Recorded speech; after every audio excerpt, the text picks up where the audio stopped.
Bismillahirrahmanirrahim. Dear student, Assalamu alaikum. It's me, Dr. Mansoor Khan, Assistant Professor, Department of Chemistry, Kohat University of Science and Technology. The course which is assigned to me is Electrochemical Methods with the course code Chem 452. Today I am going to deliver my 23rd lecture, which is based on electrogravimetry or electrogravimetric method of analysis. In this course, we will discuss the basic principle of gravimetric method of analysis, instrumentation of gravimetric method of analysis and gravimetry and the cell which is used in gravimetry.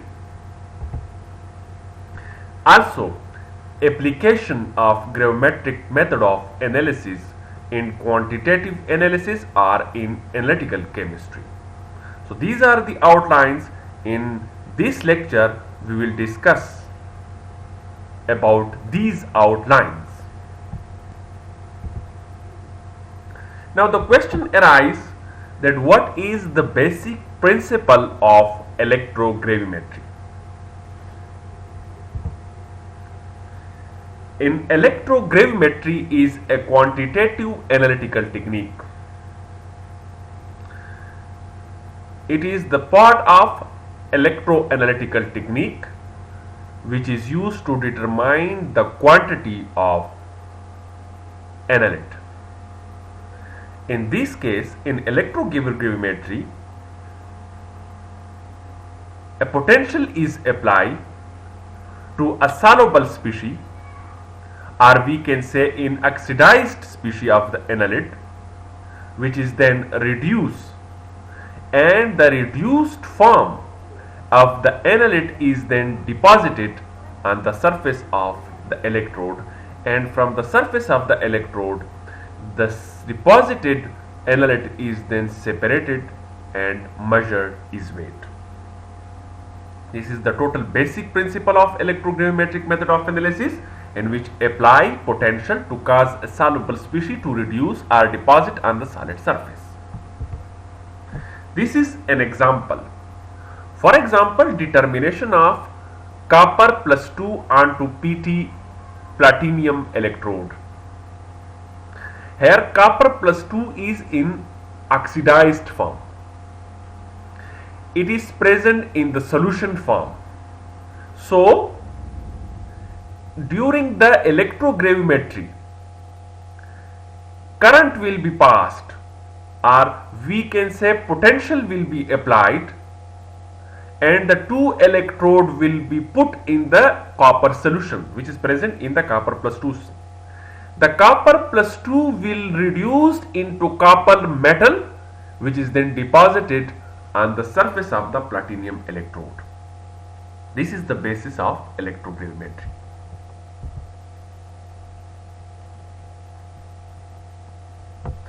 So, how the amount of the copper which is deposited on the surface of the platinum electrode can be measured.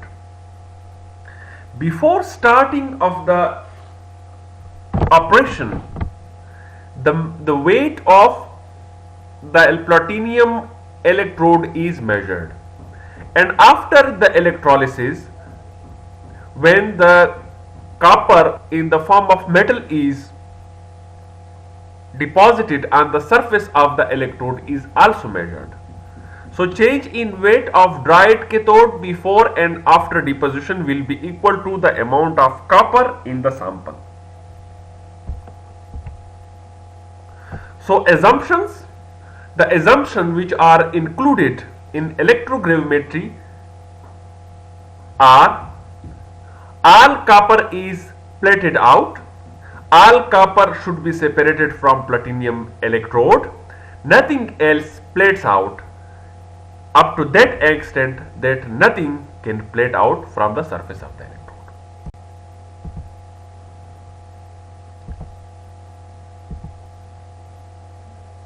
So this is the explanation of the example. We will take a very simple example to explain the electrogravimetry. So copper plus 2, which is present in an oxidized form, present in the aqueous solution, is reduced into its copper metal form. The electrode potential is E naught is equal to 0.34 volt. This is the another reaction in the case of which water formation takes place. The electrode potential is E naught is equal to 1.23. This is the overall reaction in which the copper reduced into copper plus 2 reduced into copper metal, and along with it oxygen formation also takes place. For zero current, the equation is the potential of the cell is given E copper minus E of oxygen and water.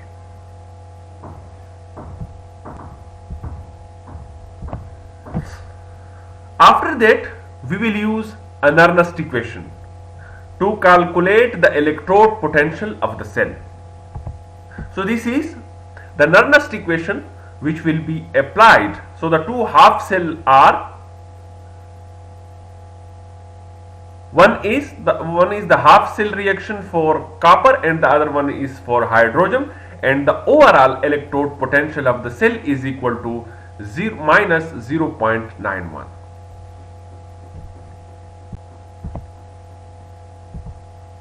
Now the example will be explained.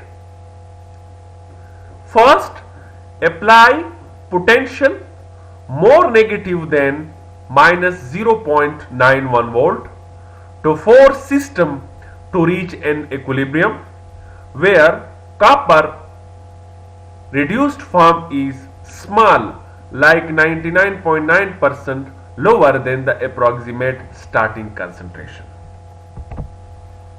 Second, choose cathode potential to reduce equilibrium copper oxidized form to any desired value. Must be cautious not to set potential too far negative to make sure nothing else is reduced. So it means before starting the operation, an optimized potential will be used, not more negative, not more positive. Normally set condition so that reduction is complete in a reasonable short period of time. Now, what is the cell of electrogravimetry? What kind of cell is used in electrogravimetric method of analysis? In this case, the cell of electrogravimetry can be explained by using these images. So this is the cell of electrogravimetry. A cell of electrogravimetry consists of two electrode, platinum gauze cathode, analyte solution, platinum spiral anode which is present inside the platinum gauze electrode. This is then connected with external power supply. A voltmeter are also known as potentiometer, which is used to give the desired amount of potential, and also ammeter, which is used to measure the amount of current. To be noted that oxidation reduction takes place at cathode and oxidation takes place at anode. So the desired product is in most of the cases, in case of metals, they are deposited on the surface of the cathode. It is in the form of gas because to increase the surface area of the cathode. so as that most of the analyte is deposited on the surface of the electrode. Now, what is the disadvantage of electrode? Every analytical technique, or we can say electroanalytical technique, has disadvantages, and in electrogravimetry has also one disadvantage. The problem with simple electrogravimetry system is that the potential of the cathode is not accurately known. Okay, so this is the problem. So problem with simple electrogravimetry is that the potential of the cathode is not accurately known. So we don't know the actual potential of the electrode on the surface of which the analyte is deposited. Therefore, E applied is equal to E cathode minus E anode minus EIR and minus E over voltage. So this is the overall reaction. So this problem can be solved by using this equation, where EJ is insignificant and can be ignored.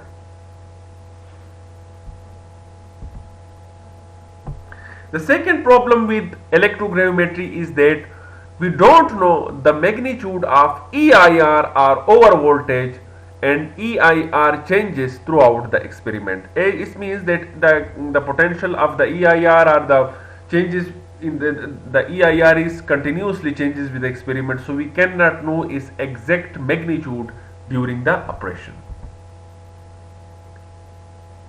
A similar problem also exists at anode. Here in this equation, H positive and oxygen changes during electrolysis, so anode potential also changes. So the problem with electrogravimetry is that both the potential of cathode and potential of the anode changes throughout the operation. We cannot measure it exactly or accurately. So this is the only problem which is related with electrogravimetry. Now, how this problem can be overcome? How the problem of cathode and anode potential can be ignored, or how it can be solved?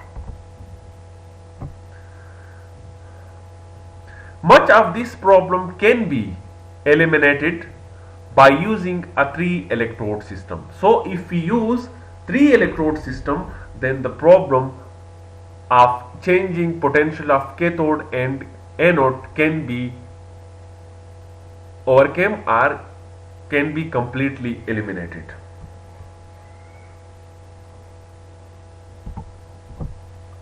Number 1, reference electrode. So the reference electrode maintain fixed potential despite changes in solution. In our previous lectures, we have discussed reference electrode in detail. Reference electrodes are of 3 types. One is called She, and one is calomel electrode, and the other one is silver colloid electrode. This reference electrode has a fixed potential, and they are basically used to calculate the potential of the indicator electrode, which is changes with external solution. So in this case, we use 3 electrode system. One of the electrode is reference electrode. The other one is working electrode. It is also known as indicator electrode.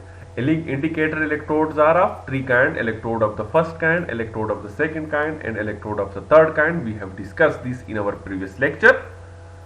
So the working electrode has no potential, but its potential completely depends on external solution.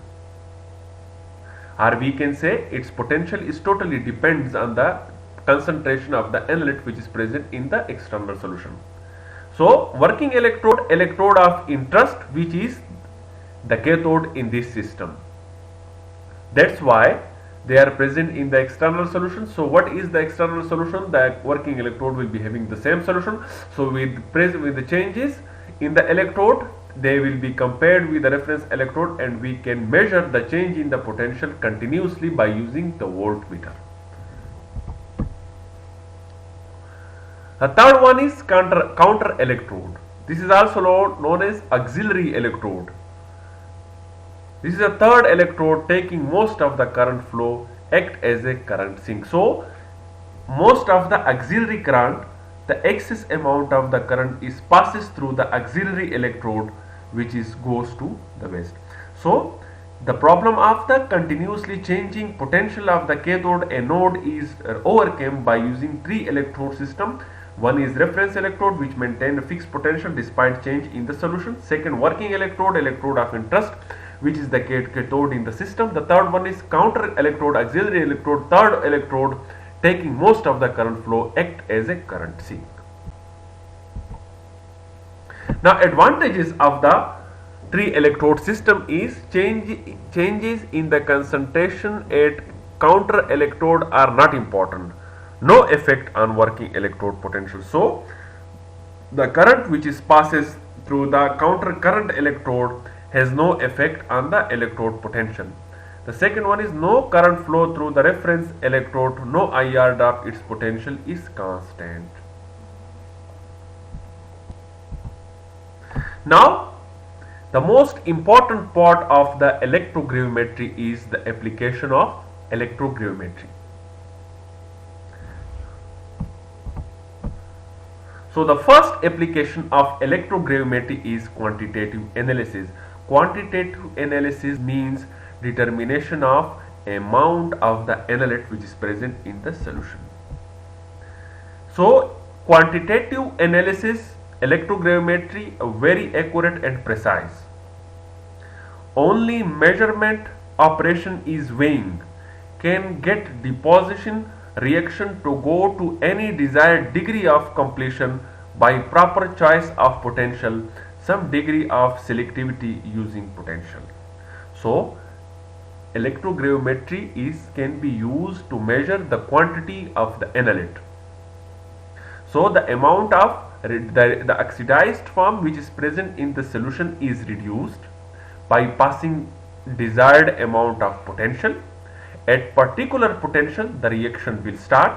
So that potential is used for qualitative analysis, and after the reaction is start, the oxidized form is then converted into its reduced form, into its metallic form, which is then deposited on the surface of the electrode.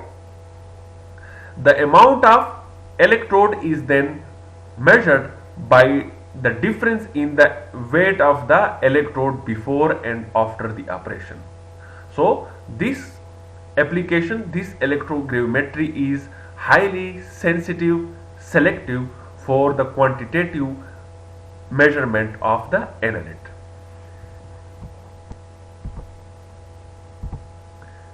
The second application is the separation.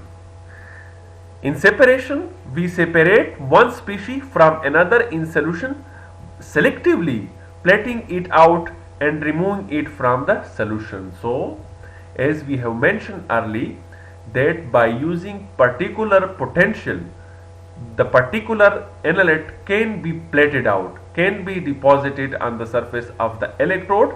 When it is selectively deposited on the surface of the electrode, they can be separated. So this is also used as a separation technique for so many analyte which is present in combined with other species. This method is used to remove interferences, particularly in electrochemical methods. As we have seen in most of the spectrophotometric method, interferences is a very big problem.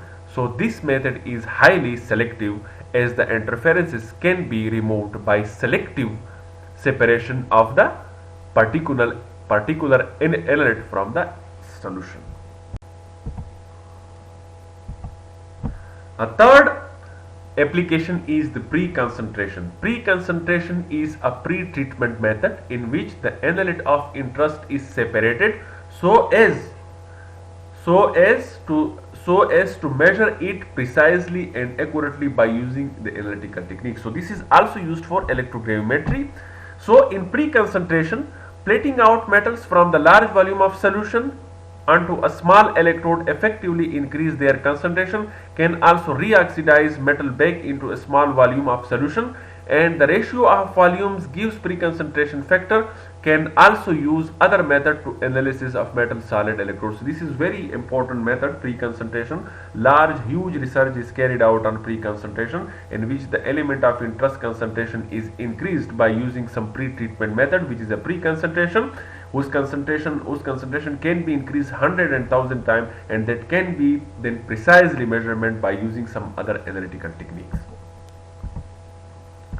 Last application is the electrolysis. The electrosynthesis control potential electrolysis used by organic chemists to perform oxidation or reduction reaction at batch scale take advantages of ability to control potential and produce any oxidizing or reducing state desired. Thank you so much for your patience.